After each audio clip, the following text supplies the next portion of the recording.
So yes, I am using pretty inflammatory language, using the word cult, but it does seem to describe what we're dealing with. The leaders are never wrong, evidence doesn't matter, people outside the cult are subhuman and selfish to be shamed and ridiculed. They have slogans, listen to the science. Maybe that slogan is meant to be funny because these are the least scientific people I have ever encountered in my life. They live in a hermetically sealed bubble, impervious to facts. Massachusetts, my home state, recently, I don't live there anymore for obvious reasons, recently saw a rise in so-called cases. And so I saw somebody on Twitter lamenting that he and his fellow Massachusetts residents had dropped the ball. All right, first of all, let's talk about cases versus deaths for a minute. A case means you had a positive test. Most people won't even notice they have this thing. Okay? Those are cases. The line is cases.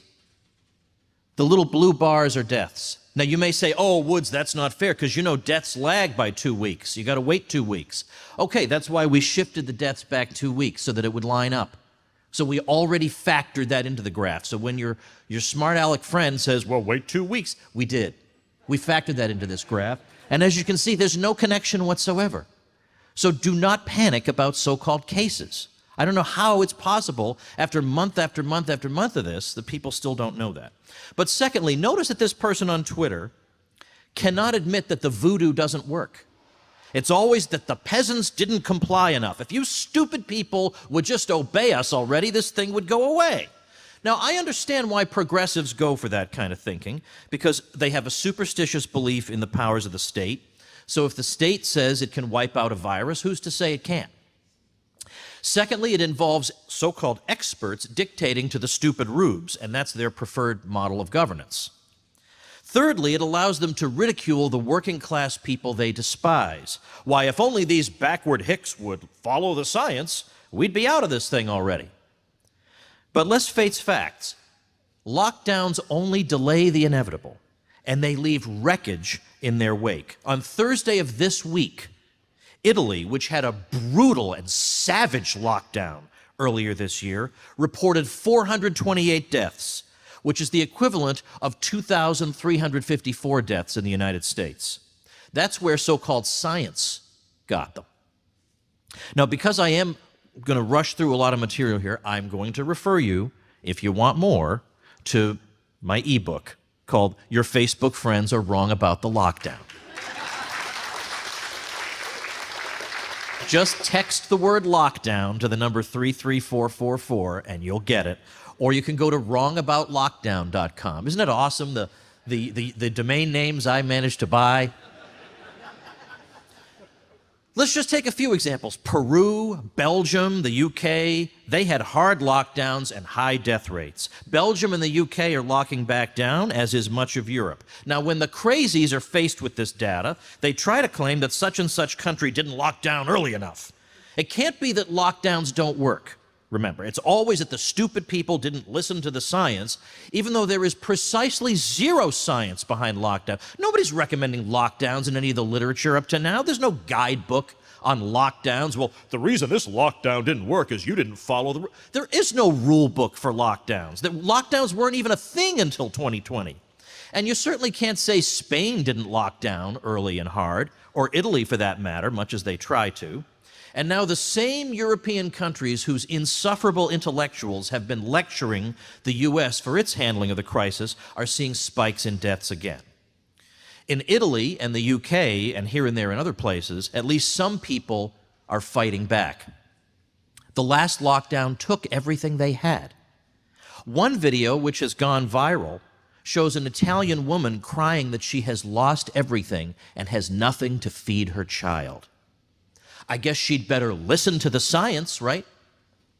What a sick, deranged cult this is.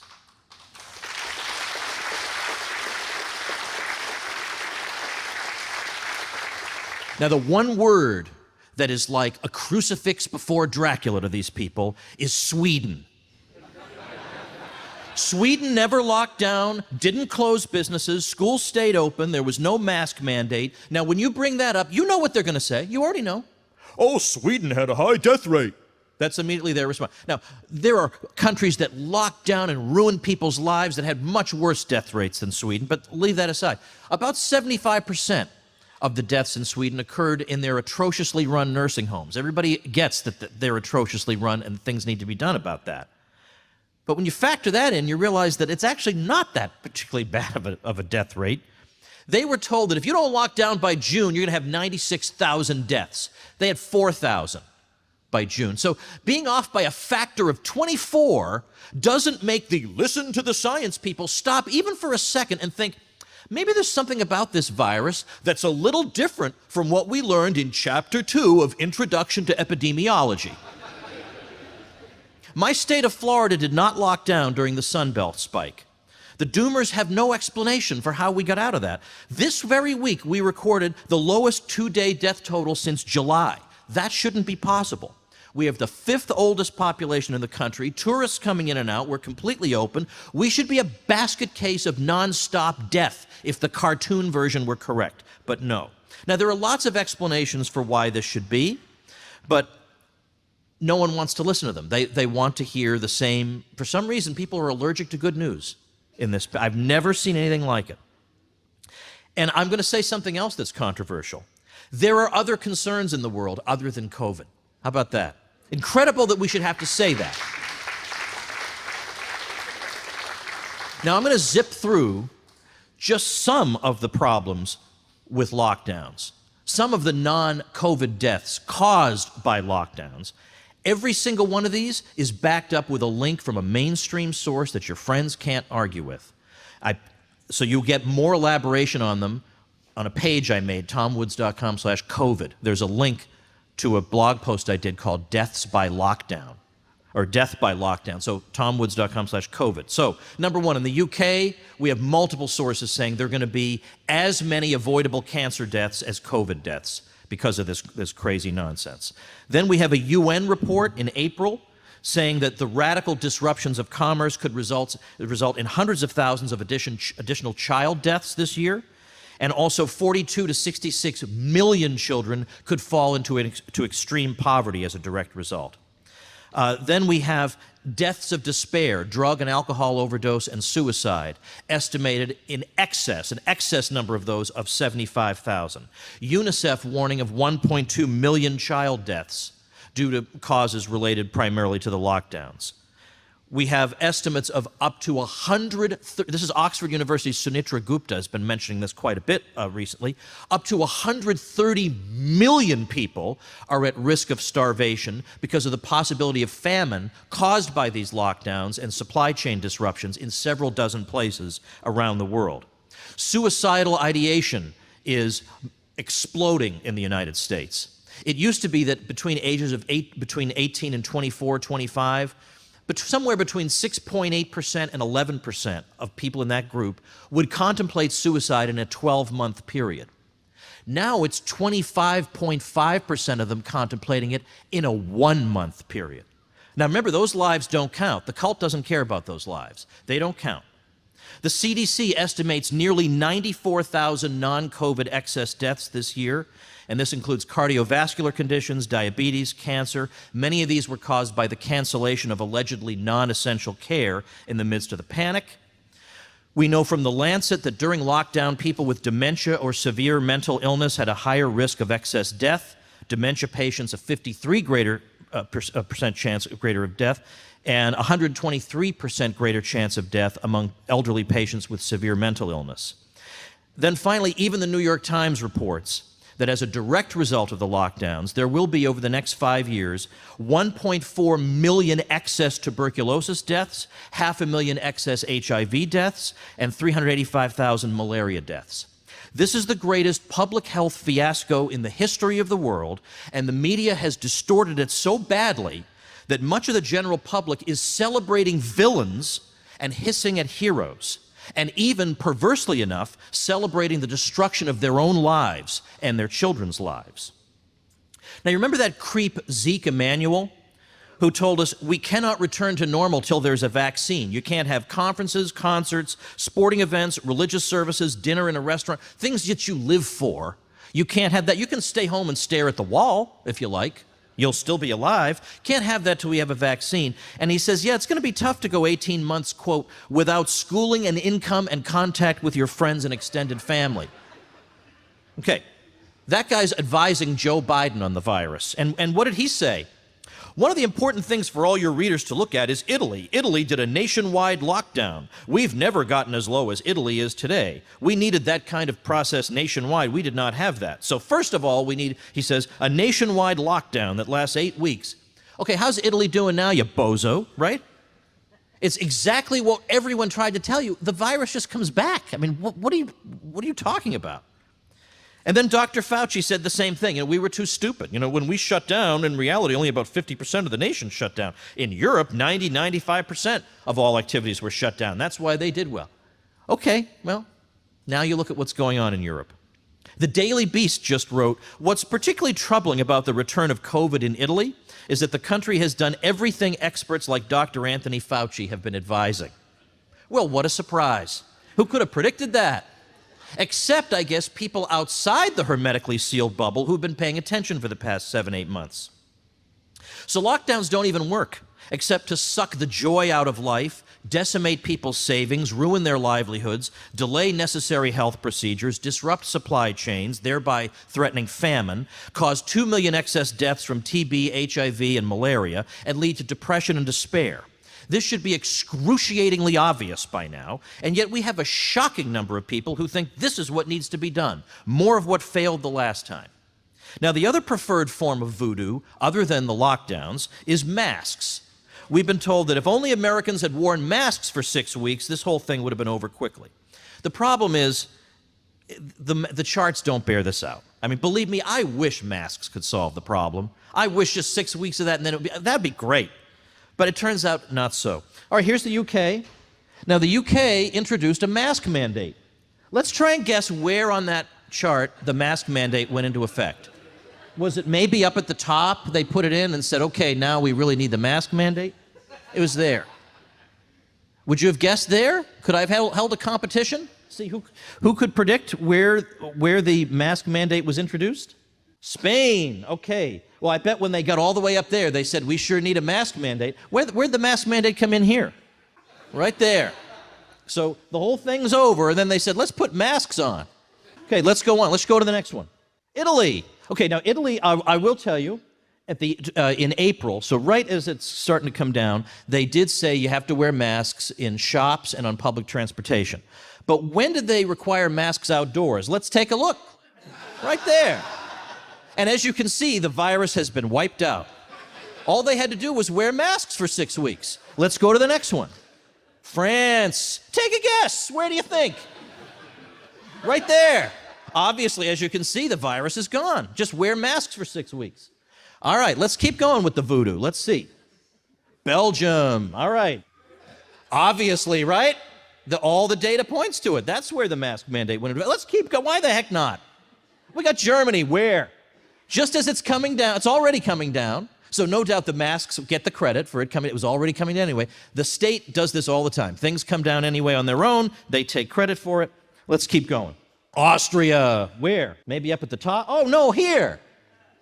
And as you can see, the virus has been wiped out. Let's go to the next one. Okay, these are places that require masks in the black and places that don't. Now, Denmark has introduced some limited mask requirements here and there, but generally they've been discouraging masks. And isn't that funny? I thought by listening to the science and wearing masks, that would help slow the spread, and yet, look at the red lines. These are places that don't require them, and oddly enough, they seem to be doing better. Okay, let's go to another one. Kansas City, when did they have their mask mandate? As you can see, the virus was suppressed. All right, let's move on. Montana, right there. We get masks, and then we get that. So then here's Montana versus Sweden. I'm just not being fair here. That's just not right. Okay, UK versus Sweden. Okay, UK going back up, Sweden doing fine. And this shows us where all the different things the UK tried to do while Sweden is still living normally. Czech Republic versus Sweden. Okay, when did the Czech Republic get its mask mandate? Probably way up there because they were panicked. Nope, they got one here, they got one there, and then it goes up and up. Okay, now this is a chart of 4 counties in Tennessee. Can you guess which one of them closed bars and limited restaurants to 25%? I mean, as you can see, one of those charts is radically different from the others. It's the one in the lower left, but who cares, right? It's obviously all the same. If anything, that one looks worse.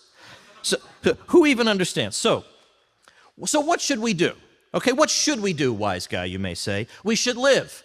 We should protect the vulnerable and let everybody else live. And some people say, thank you. Some people say, oh, that's impossible. You can't do that. That's what they say. You know, they're having too much fun depriving you of everything that you enjoy. So that's impossible. We can't follow that strategy. Well, I have links at that tomwoods.com/COVID page that show you exactly how possible it is. And as a matter of fact, there are a lot of scientists who favor this approach as opposed to the locking everybody in their houses approach. Harvard Medical School's Martin Kulldorff came on my podcast, The Tom Woods Show, and said that a majority of infectious disease epidemiologists favor that strategy and not the lockdowns. Well, how about that? You wouldn't really get that inside the hermetically sealed bubble, would you?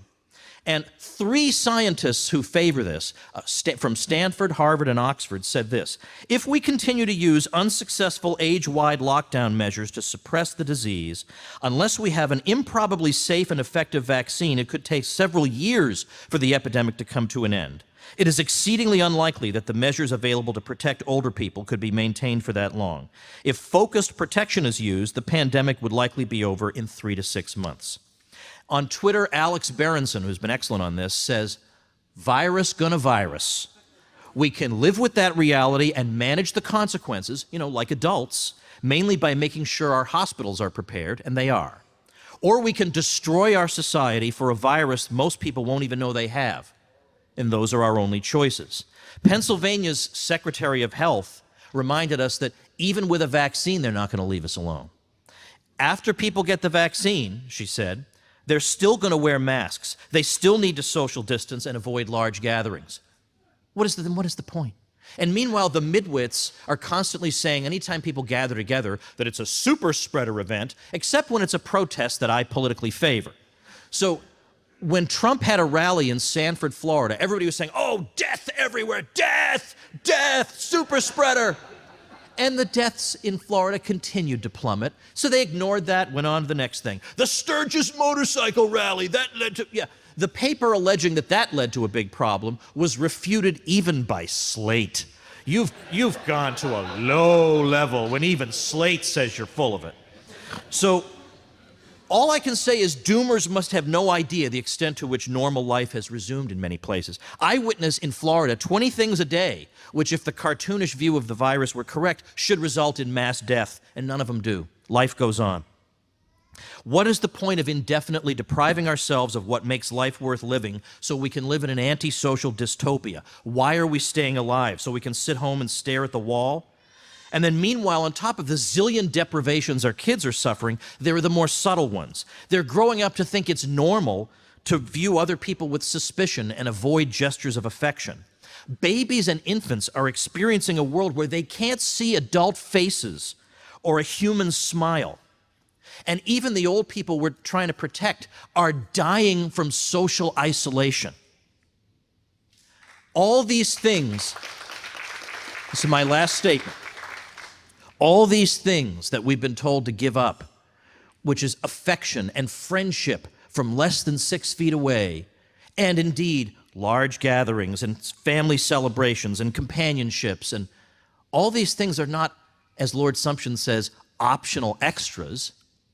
These things are life itself. Life comes with risks, some of them moderate, some of them severe, some of them limited.